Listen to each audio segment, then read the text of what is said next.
Enggak, ini Ya, tadi kan bicara tentang Roh Kudus dan Roh Allah ya, atau Roh Allah. Bukan, bukan. Yang lagi dibicarakan adalah ruhnya Yesus itu hanya satu, yaitu Roh Kudus saja. Nah, itu yang lagi Kalau dibicarakan. pernyataan seperti itu sebetulnya tidak sesuai dengan Injil Yohanes 3 ya, Injil Yohanes 3. Silakan dibuka nih siapa ya, Yohanes Silakan, 3. silakan. Ya, tolong silakan yang lain. Yohanes 3 ayat 1 sampai sekian lah ya. Coba dibuka nih Bang Luga nih, biar Bang Luga jelas. Yesus sendiri yang menyatakan mengenai istilah ruh. Ya. Karena saya lihat tadi permasalahannya di sini nih, pemahaman akan ruh Allah atau Roh Kudus sendiri yang kita masih berbeda pendapat. Ada yang bisa bantu screen sharing? Yohanes 3 ayat 1 sampai sekian. Baca aja Bang, baca. Mungkin nggak sempat. Silakan, silakan Bang. Bentar ya, saya buka bukunya ya. Bang Luka sudah pernah baca itu Yohanes 3 tentang ketika dengan Nikodemus. Barang dilahirkan dari air dan roh, ya kerajaan Allah. Benar kan? Orang yang nggak penuh di Roh Kudus masuk neraka. Bukan Bang, itu pengertian akan Roh Kudus atau Roh Allah itu sebetulnya lebih tepatnya ya, lebih mudahnya itu firman, dalam arti isi daripada firman itu. Artinya siapapun saja manusia dalam segala dia bilang roh itu firman, itu salah besar itu. Roh bukan firman, beda itu. Sebentar. Makanya saya akan jelaskan argumen saya kan, biar lengkap nih. Saya baru mau mulai. Biar nanti ada gambaran jelas di mana begitu ya. Kita jelaskan bagaimana Yesus menjelaskan tentang masalah roh nih di Yohanes 3 ayat 1 sampai dengan 4 aja ya. 1 sampai dengan 4 kita baca. Adalah seorang Farisi yang bernama Nikodemus, seorang pemimpin agama Yahudi. Ia datang pada waktu malam kepada Yesus dan berkata, "Rabi, kami tahu bahwa engkau datang sebagai guru yang diutus Allah, sebab tidak ada seorang pun yang dapat mengadakan tanda-tanda yang kau adakan itu. Jika Allah tidak menyertainya," Yesus menjawab. Katanya, "Aku berkata kepadamu, sesungguhnya jika seseorang tidak dilahirkan kembali, ia tidak dapat melihat kerajaan Allah." Kata Nikodemus kepadanya, "Bagaimanakah mungkin seorang dilahirkan kalau ia sudah tua? Dapatkah ia masuk kembali ke dalam rahim ibunya dan dilahirkan lagi?" Jawab Yesus, "Aku berkata kepadamu, sesungguhnya jika seorang tidak dilahirkan dari air dan roh, ia tidak dapat masuk ke dalam kerajaan Allah. Apa yang dilahirkan dari daging adalah daging, dan apa yang dilahirkan dari roh adalah roh." Jadi Yohanes 3 ayat 1 sampai dengan 5 ini menjelaskan tentang definisi apa itu roh. Jadi roh ini sebetulnya sesuatu yang menghidupi, bukan secara jasmani, secara daging, tapi sesuatu yang menghidupi gitu. Artinya Ruhul Kudus atau Ruh Allah itu bukan hak prerogatif Yesus. Kalau memang Yesus itu manusia yang benar, berarti Ruh Allah atau Ruhul Kudus yang turun kepada Yesus itu turun juga kepada orang sebelum Yesus, atau juga akan turun juga kepada orang setelah Yesus. Jadi kalau diklaim jadi pertanyaan begini, siapa yang turun kepada Yesus? Ya, begini loh, pertanyaan gini, siapa yang megang, apa yang utus? Roh Kudus ini yang pencipta. Jadi kalau udah berbicara pencipta, betul. Maka Yesus, kedudukan Yesus itu sama seperti Musa. Makanya silakan abang buka tuh di nubuahnya Musa, Ulangan 18. Oke, dengerin ya. Oke, saya udah paham ya. Saya bacakan di sini ya. Enggak, begini Bang. Saya tadi mau jelaskan begini. Ketika abang mengatakan bahwa Yesus itu hanya terbuat dari Roh Kudus, itu menyalahi perkataannya sendiri. Karena Yesus sendiri mengatakan dia juga lahir 2 kali. Secara daging dia terlahir dari air gitu, dari air mani, maksudnya begitu. Tapi secara rohani itu turun setelah dia dewasa. Yesus bukan lahir dari mani. Orang Maria sama Yusuf nggak pernah main kok membaptis dengan Roh Kudus. Jadi kuasa untuk membaptis dengan Roh Kudus ini cuma diberikan kepada Yesus. Ini nggak diberikan kepada semua orang, hanya kepada Yesus. Karena yang bisa membaptis orang dengan Roh Kudus bukan Nabi, tapi Yesus. Jadi kalau lo mau penuh Roh Kudus, ya lo ngomong kepada Dia yang berkuasa membaptis dengan Roh Kudus, yaitu Yesus. Makanya Roh Kudus itu hanya turun atas nama Yesus. Kenapa? Karena yang berkuasa membaptis Roh Kudus itu cuma Yesus. Ya, atas nama Yesus. Jadi, karena itu di zaman Yesus, Bang. Atas nama Yesus karena di zaman Yesus. Ketika di zaman Musa atas nama Musa gitu. Dengerin. Tapi semua dari Sang Pencipta. Yang abang keliru itu apa? Abang berselisih menyamakan Yesus dengan Allah gitu. Menyamakan Yesus dengan Sang Pencipta. Oke. Kalau memang kan itu dikatakan Yohanes, Tuhan sudah berfirman, Bapa ngomong, kalau roh ada turun kepada seseorang, dialah yang akan membaptis dengan Roh Kudus. Jadi kuasa untuk membaptis dengan Roh Kudus ini cuma diberi diberikan kepada Yesus, bukan kepada Musa. Di zaman Yesus. Kalau di zaman Musa ya atas nama Musa. Itulah paham abang itu sempit. Jadi gini Bang, kalau yang namanya kebenaran, Bang, dengerin, itu harus dibuktikan oleh sejarah dan juga berlaku di masa berikutnya gitu. Itu lu paham abang jadi nggak rasional.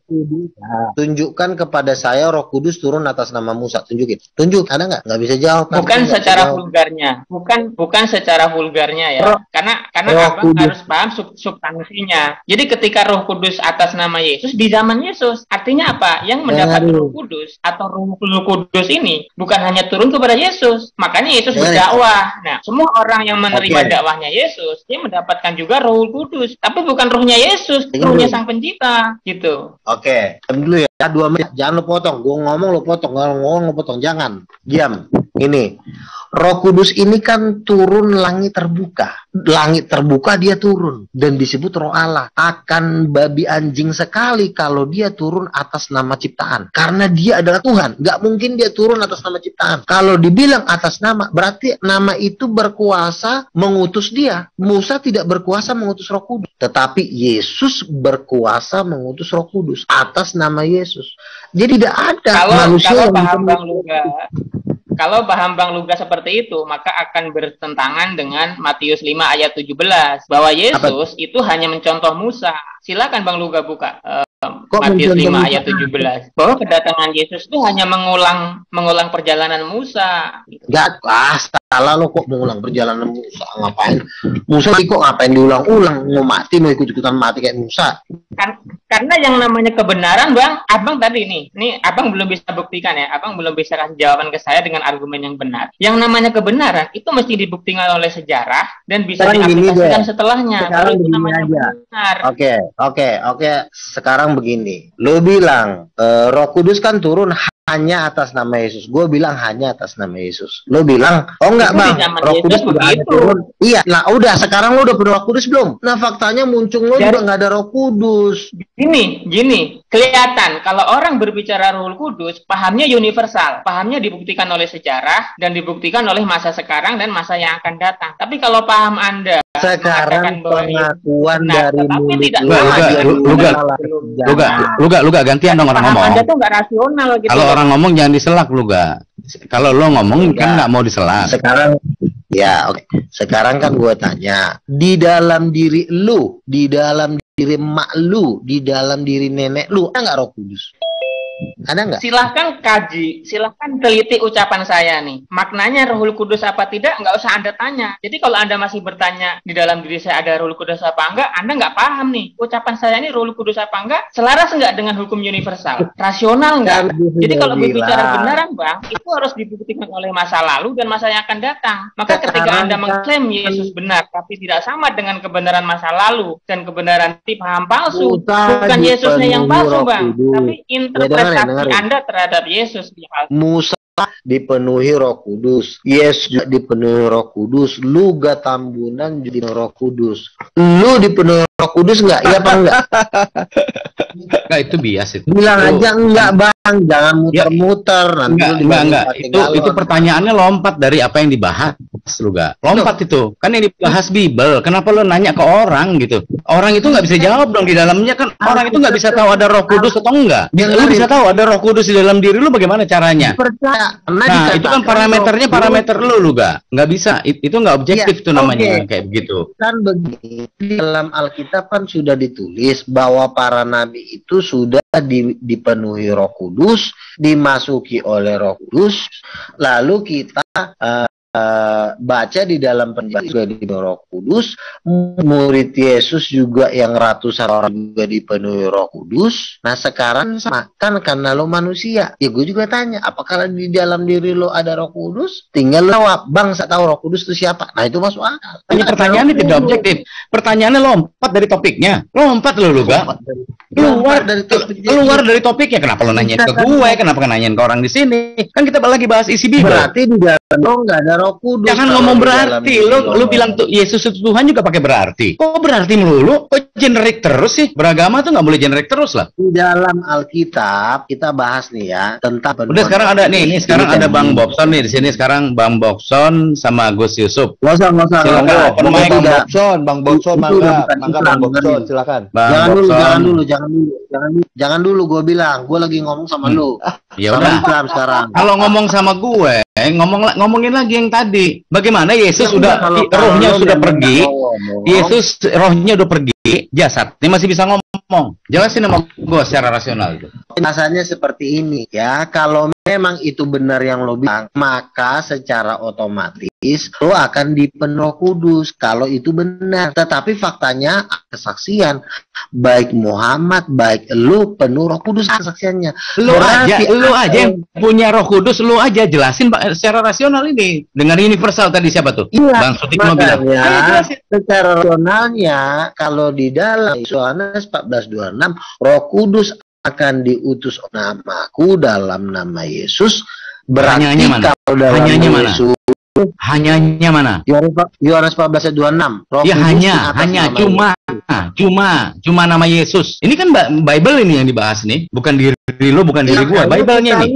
Lihat ya, ternyata yang percaya kepada nama Yesus kan Alkitab kan memberikan kesaksian gini, dikatakan para rasul penuh dengan Roh Kudus. Sabar lu. Sabar, topik lo sama gua tadi. Eli lama sabachthani. Ini rohnya roh Yesus kan, roh Kudus kan. Rohnya sudah pergi. Nah, Allahku, kenapa engkau meninggalkan aku? Bagaimana rohnya udah pergi, jasadnya masih bisa ngomong ini? Jadi kita sudah jawab, jangan diulang-ulang dulu ya. Enggak, belum lu jawab kok, belum lu jawab ini. Kan jawabannya pembuktian. Kita nggak bisa. Nggak pakai pembuktian, ini dibahas. Duga-duga. Ini dong dibahas. Iya. Ini dong dibahas. Kalau memang Roh Kudus itu tidak turun hanya nama Yesus, ada dalam nama. Roh Kudusnya sudah pergi, jasadnya masih bisa ngomong. Rohnya udah pergi, ini disalib nih, rohnya udah pergi nih. Iya. Allahku, kenapa engkau tinggalkan aku? Jasadnya masih bisa ngomong seperti itu. Ya buktinya lo nggak ada Roh Kudus, itu jawabannya. Nggak apa-apa. Gua nggak punya Roh Kudus nggak apa-apa, jelasin aja sama gue ini. Nggak pakai makanya. Ayat ini jelasin sama gue. Buat lu Muhammad. Itu Muhammad di sini. Ini Matius sama Markus, kok ngapa ke Muhammad sih? Ini kalau amat cengeng lu, cengeng aja, jawab aja ini. Jangan cengeng lah.